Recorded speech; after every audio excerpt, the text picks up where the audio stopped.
Ya, sekarang saya akan menjelaskan tentang kelarutan dan hasil kali kelarutan, yaitu pada topik pengaruh ion sejenis. Jadi, pengaruh ion sejenis ini, ya, dia akan dapat mempengaruhi kelarutan dari suatu larutan. Namun pengaruhnya apa? Yaitu dengan penambahan larutan ion sejenis ini nanti mengakibatkan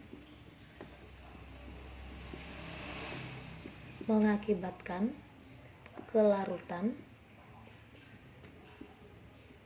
semakin kecil. Jadi kalau dikatakan dia semakin kecil, berarti dia makin sukar larut. Itu kata kuncinya. Ya, semakin kecil atau dia sukar larut. Jadi kalau misalkan kita buat misalkan sebuah contohnya, ini ada sebuah wadah. Ke dalam wadah ini kita masukkan yaitu gula. Ke dalam gula dan wadah ini kita tambahkan secukupnya air. Kita aduk, akan menghasilkan yang namanya larutan gula. Jadi, dengan penambahan gula terus-menerus mengakibatkan larutan gula ini lambat laun tidak larut, sehingga terbentuk larutan gula jenuh. Jadi itu dia. Jadi kalau misalkan kita di rumah ya membuat larutan gula atau teh manis, kita tambahkan gula terus-menerus, maka akan ada waktunya gula itu tidak akan larut. Di saat gula itu tidak dapat larut, itu dikatakan yang namanya jenuh. Maka supaya gula itu tadi larut, maka kita tambahkan air ya. Jadi kalau kita tambahkan lagi air, maka lama-lama gula itu akan menjadi larut. Sehingga dari sini diambil kesimpulan bahwa kelarutan ya di dalam air itu lebih besar daripada kelarutan di dalam ion sejenis. Jadi sama halnya, semakin banyak orang yang mempengaruhi kita ya, kan semakin buntu, semakin bingung apa yang harus diputuskan. Dibandingkan kalau kita berpikiran jernih, maka kita kan lebih mudah untuk mencerna atau ya lebih mudah untuk mengambil kesimpulan. Itu dia untuk pemisalannya. Ya, kita lihat contohnya di dalam perhitungan supaya kita buktikan bahwa kelarutan air itu lebih besar, kelarutan di dalam air itu lebih besar daripada kelarutan di dalam ion sejenis. Sebagai contoh ini, jika KSP PbI 2 sama dengan 7 kali 10 pangkat minus 9, maka yang ditanyakan adalah kelarutan, di mana kita ketahui bahwa kelarutan itu adalah S ya. Yang dicari adalah kelarutan dari PbI 2 di dalam air dan di dalam larutan PbNO3 2 kali. Berarti yang bagian A yang dicari adalah di dalam air, sedangkan B di dalam larutan PbNO3 2 kali. Dari mana kita mengetahui adanya ion sejenis? Maka kita lihat senyawa yang ditambahkan dengan yang diketahui dengan KSP-nya. Kita lihat ya kesamaannya. Kesamaannya mereka sama-sama mengandung unsur Pb. Berarti kesimpulannya pengaruh ion sejenisnya adalah Pb, begitu. Maka kita lihat yang pertama adalah di dalam air. Kalau dia mencari di dalam air, ya kita tinggal bisa menggunakan cara pertama atau cara yang kedua di dalam video yang sebelumnya. Tetapi di sini kita gunakan dengan cara yang kedua, ya. Maka PbI 2 langsung kita tentukan nilai X dengan nilai Y-nya. Nilai X dengan Y-nya itu berasal dari indeksnya. Maka X adalah 1, Y-nya adalah 2. Maka mencari S PbI 2 berarti yang di dalam air sama dengan akar pangkat. Dari siapa? Dari 1 ditambah 2 dari nilai KSP per 1 pangkat 1, 2 dipangkat 2. Maka dari sini diperoleh S PBI 2 di dalam air sama dengan akar pangkat 3. Ya, akar pangkat 3. Akar pangkat 3 dari siapa? Dari 7 kali 10 pangkat minus 9 dibagikan dengan 4. Maka diperoleh S atau kelarutan PBI 2 ini sama dengan 1,2 kali 10 pangkat minus 3. Inilah kelarutannya di dalam air. Begitu dia caranya. Jadi kalau di dalam air itu langsung kita tentukan aja X-nya ya. Sekarang yang kedua kita cari adalah yang B, yaitu kelarutan si PBI 2 di dalam siapa? Yaitu di dalam PbNO3 2 kali. Tadi saya sudah jelaskan bahwa pengaruh ion sejenis itu adalah yang sejenis, yang sama, senama, yaitu Pb. Maka langkah pengerjaannya, langkah pertama kita ionisasikan dulu pengaruh ion sejenisnya. Maka PbNO3 2 kali akan menjadi Pb 2 positif ditambah 2 NO3 negatif. Ya, kemudian kita masukkan konsentrasinya atau kelarutannya. Tadi PbNO3 2 kali diketahui 0,1 molar. Berarti di sini kita masukkan 0,1 molar. Ya, jadi dari sini kita masukkan kemari. Ya. Kemudian kita cari kelarutan atau konsentrasi dari ion-ionnya dengan cara perbandingan koefisien. 0,1 itu untuk 1, maka karena 1 maka 0,1 molar. Karena 2 ya, maka di sini adalah 0,2 molar.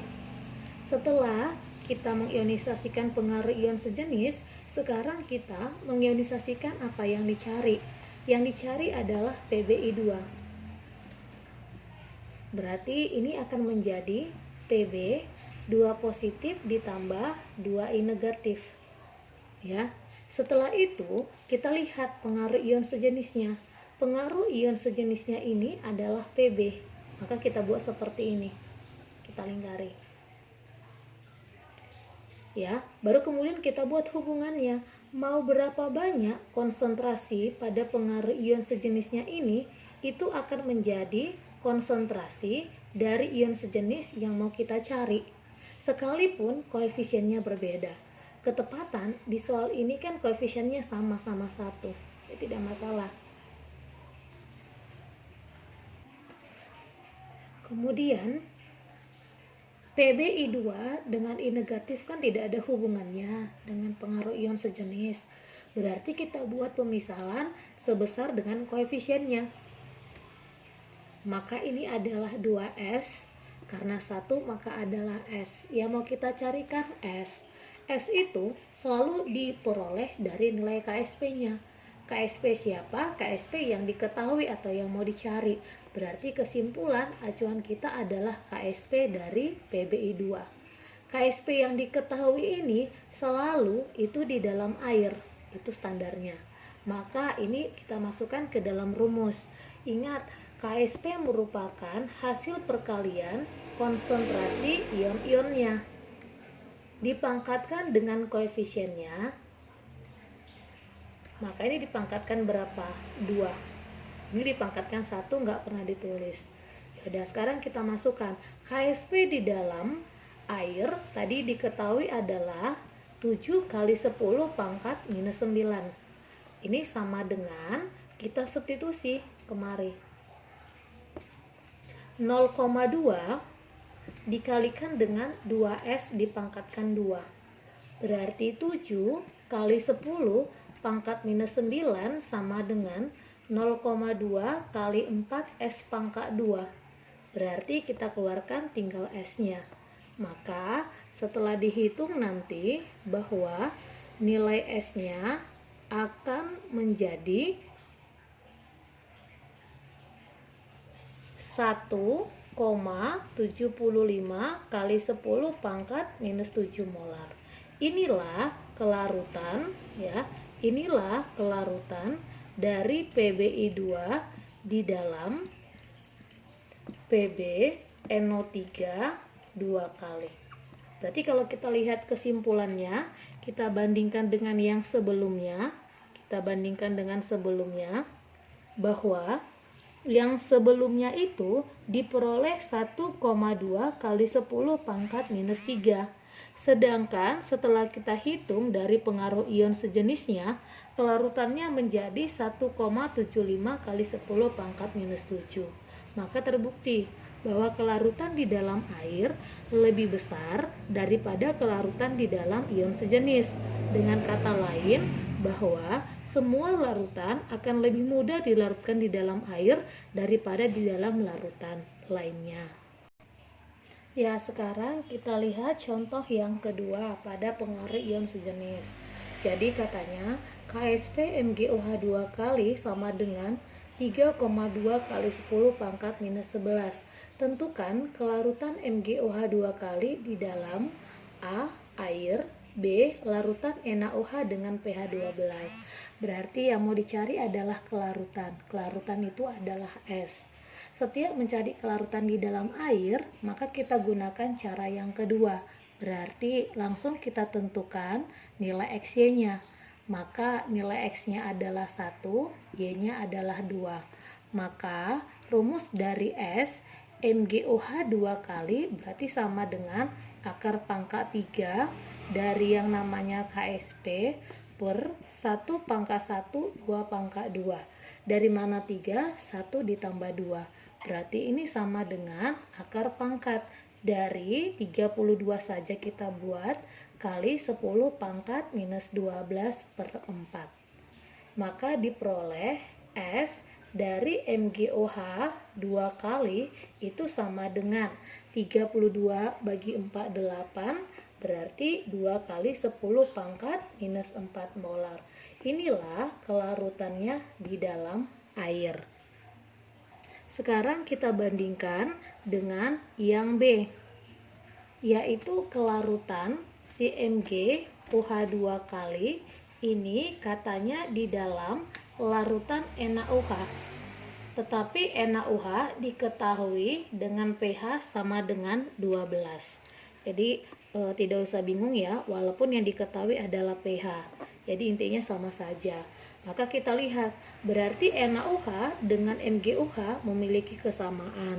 Ya, kesamaannya apa? Yaitu adanya ion OH negatif. Berarti pengaruh ion sejenisnya adalah OH. Ya, berarti kita tetap dengan cara yang sama. Langkah yang pertama, kita ionisasikan adalah pengaruh ion sejenisnya, berarti NaOH. NaOH akan menjadi Na positif ditambah OH negatif.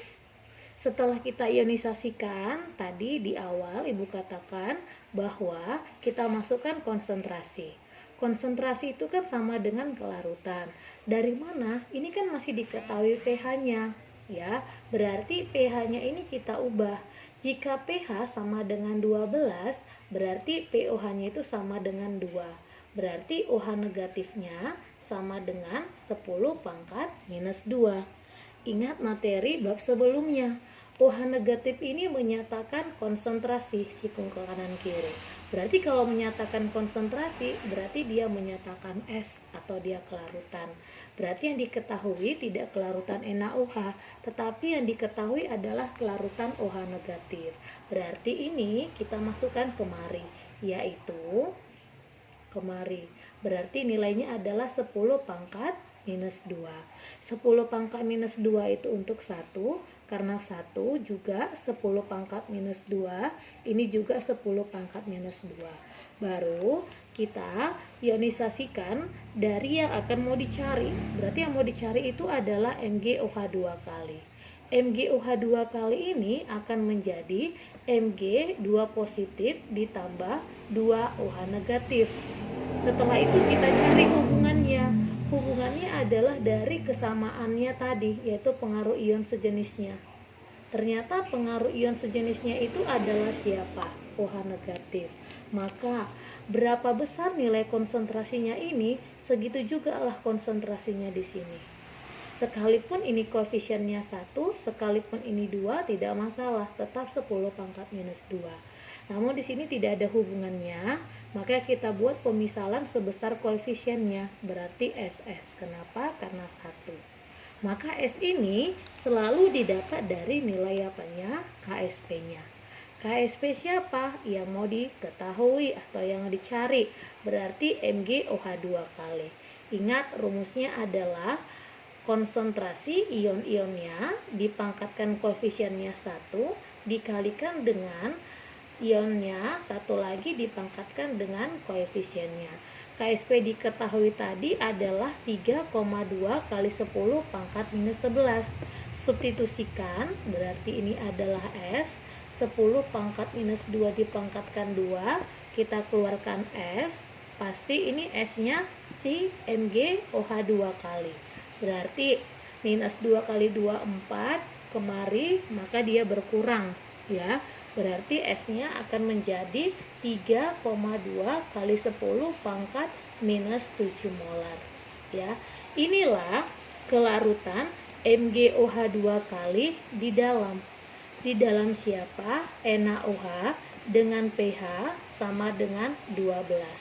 Jadi terbukti ya bahwa tadi ya kalau dia di dalam air ya dia menjadi minus 4. Sedangkan kalau di dalam NaOH yang memiliki pH 12 menjadi 10 pangkat minus 7. Berarti minus 7 itu lebih kecil dong dibandingkan dengan yang namanya minus 4. Maka terbukti bahwa kelarutan di dalam air lebih besar dibandingkan kelarutan ya yang dipengaruhi oleh ion sejenis. Terima kasih.